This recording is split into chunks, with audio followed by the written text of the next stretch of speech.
Hello, this is Anna from Madame So. Today I want to talk to you about quilting with knits, which sounds like a bad idea, but it actually can be a lot easier than you might think. Now, why would you want to quilt with knits? There's so many beautiful cotton prints and they're so easy to manage. Well, I'm sure you've heard about t-shirt quilts. People like to do with their t-shirt collections, or sometimes as a memory quilt with t-shirts from a loved one who's passed away, or like in this case, for baby clothes. Most of my kids' clothes when they were babies were knits, as most babies' clothes are. And I had saved a lot of them for a really long time. And this is really what got me into quilting. This is my very first quilt that I never quilted because I was afraid of quilting with knits. I could sew them, but quilting, just made me very nervous, and with good reason. Look what happened here. You can see here how, the front looks okay-ish, but the back really is a mess. And why is it a mess? Because when I made this quilt, I turned it and I finished the quilt before I actually quilted it, and that's not a good idea. You really need to baste, and in fact, you really need to spray baste when you're doing quilting with knits. And let me just set this aside, and I've made a little sample here that it's already spray basted. So you can see how it's very, very even. This is, I've done a little sample already. And you see how nice and, flat it lies when you spray baste it. I'm not a very big fan of spray basting in general because it's, not environmentally friendly. It's very messy. It's just kind of annoying to deal with when you're doing it. But it really, frankly, it's the only way for quilting with knits. So the reason why you want to use spray basting instead of pin basting, which is usually my favorite way, it's because your pins do not have ball points. They have sharp points, and you're going to snag the knit fabric. It just doesn't work. You could use a ballpoint needle and do it by hand, but still I wouldn't trust it as much as I trust the spray basting. The advantage of spray basting is that it gives you a completely even layer. Every single square inch of the quilt is properly basted to both the back, both the top and the back are properly basted to the batting. So that gives you a much more stable surface to work with, and it's going to save you some tears. Just do it. Okay. All right. Now, tools. You want to change the needle on your sewing machine to a knit. Not all brands, but most brands have. Actually, I'm going to show you here. Have the, the kind of needle is shown on the color of the shaft. Usually it's gold or yellow. That indicates that it's a ballpoint needle for knits.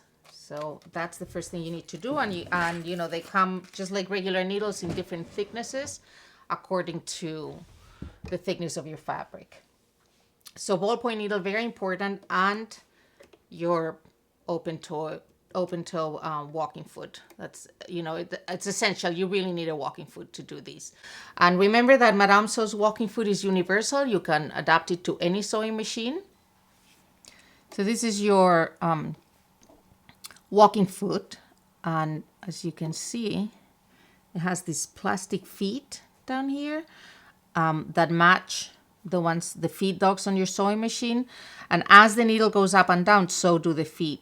The feed dogs, and together with the machine they'll move all the layers at the same time, avoiding any stretching of the top layer, which is what can happen if you use a regular foot with a knit. Also, this is an open toe, so you can really see very clearly what you're doing, as opposed to a closed toe where these two parts would be very, very close together. And actually, let me just show you.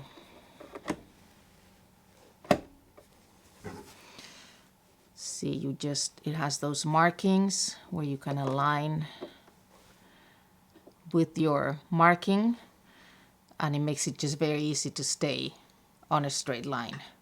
What else? Well, you'll need to mark and decide how you want to quilt. And let's talk a little bit about that, because knits are their own special kind of animal. You can get, you know, very nice corners, as you can see, just like you do with wovens.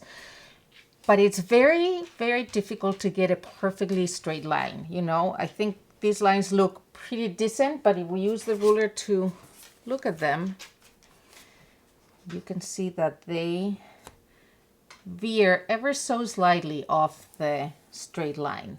So stitching in the ditch is usually not a good idea. And that's what I was trying to do on that blanket that I showed you. It just doesn't work. It's very difficult to, you know, follow the line and not stretch the fabric as you're trying to move it to keep the needle on the ditch. So on this particular one, I've decided on just doing some squares. And you've seen I've marked them. I happen to have a 4-inch, actually 4.5-inch square ruler. That's very useful for this, but you can use your larger ruler to do the exact same thing. I like my squares for the knits because, you know, since they're not super even, I can eyeball it and kind of see where I want it, you know, and it doesn't have to be very exact. Remember, your quilt is going to be something that you know, that is in movement. I don't think you're going to have a knit quilt that is nice and cozy just hanging on the wall. Mostly you're going to use it. So you're never going to be like paying attention to the exact distance. This is something you're making to enjoy and use. Okay, so, you know, you just want it to look nice, but it doesn't, perfection is really shouldn't be your goal when you're quilting. It's a recipe for frustration. You need to go with the flow a little bit. All right, I'm going to mark my last one here. And now we're going to talk about stitches on your machine. So you don't want to use your regular straight stitch because that's going to stretch your top, your quilt top. Every machine has some sort of knitting, you know, knit stitch. This machine that I'm using now, my regular sewing machine is out of service, so I'm using like a really old, this was my very first sewing machine, and it's really very basic, but it still has some stretch stitches. On most machines today, you can find that lightning bolt stitch. That's the perfect stitch for this. Okay, so just set it on that, check your manual to see what width and length you need. Mostly it's a really narrow width and a long length. So on this machine, the stretch stitches are on the bottom, and as you can see, I do not have the lightning bolt stitch. So I have a couple of choices. I could use a straight stitch, and it has 3 lines because it goes back and forth 3 times.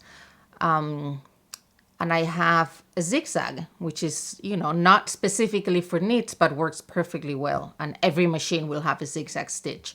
If you were going to use a zigzag, you would want to do a very narrow width, you know, like not 0, but almost as close to 0 as you can get.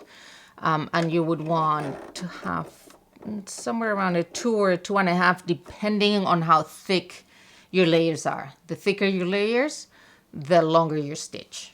Okay, so here I'm using, you know, pretty thin batting, so 2.5 would be perfect, I think. But I'm actually going to use my stretch stitch, and on this particular machine, it has a specific setting. You don't worry about the width, that's just the needle position, so I'm gonna move it to the center, right there. And here I'm gonna use a long stretch stitch. Okay, those are all the options I have. I can use a medium, a short, or a long, and I'm gonna use a long. And as we said, ballpoint needle and your walking foot. Okay, and let me just show you what I did already.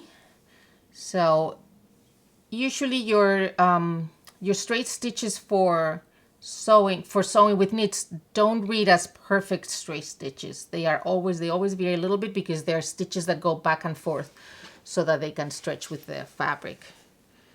All right, so, you know, the sewing itself is just really very, very simple.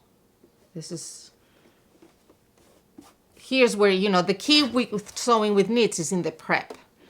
Once you're at the machine, as long as you have the right foot and the right needle and the right stitch, you really don't need to worry, you know, about it more than you do with your regular woven fabrics. So there we go. Just all you need to do is worry about keeping on the line. And one thing that you need to think about is when you get to the corners, because your straight stitch is a sequence. It goes back and forth, so you need to make sure that you stop at the end of the sequence. Otherwise, when you turn it, chances are you're going to have a back stitch happening, which is not a huge deal, but, you know, if you can avoid it.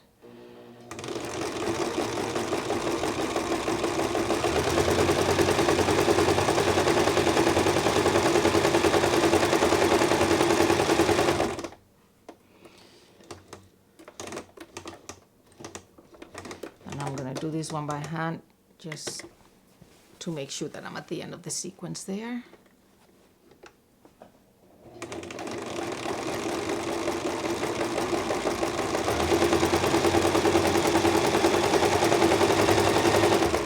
Slow down as you get to the corner. You know, my other sewing machine has speed control on the machine itself, so even if I push too hard on the pedal, it won't go too fast, but this one doesn't, so I have to do it by hand at the end there.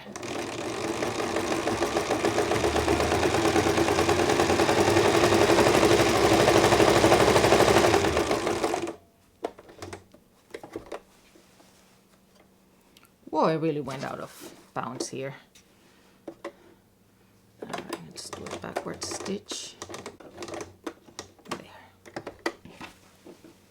See what I mean? You do have to go with the flow. Okay, and actually, before I get to the, oh, here are my other scissors.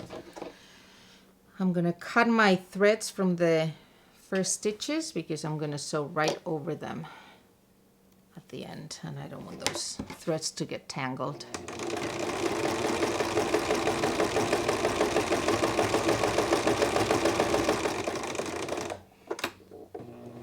One back stitch, and that's it. Okay. So see, no wrinkles, no stretching, everything looks good. Let's look at the back. Very nice. So as you see, prep is the key. All right, well, I hope this has demystified quilting with knits a little bit for you. I was really intimidated by it, and then I realized it was just a matter of proper prepping. As I said. So I hope you'll give it a try. And as always, subscribe to our YouTube channel, follow us on Instagram and on Facebook. And if you have any questions, let us know. We'll be happy to answer in the comments. Thank you.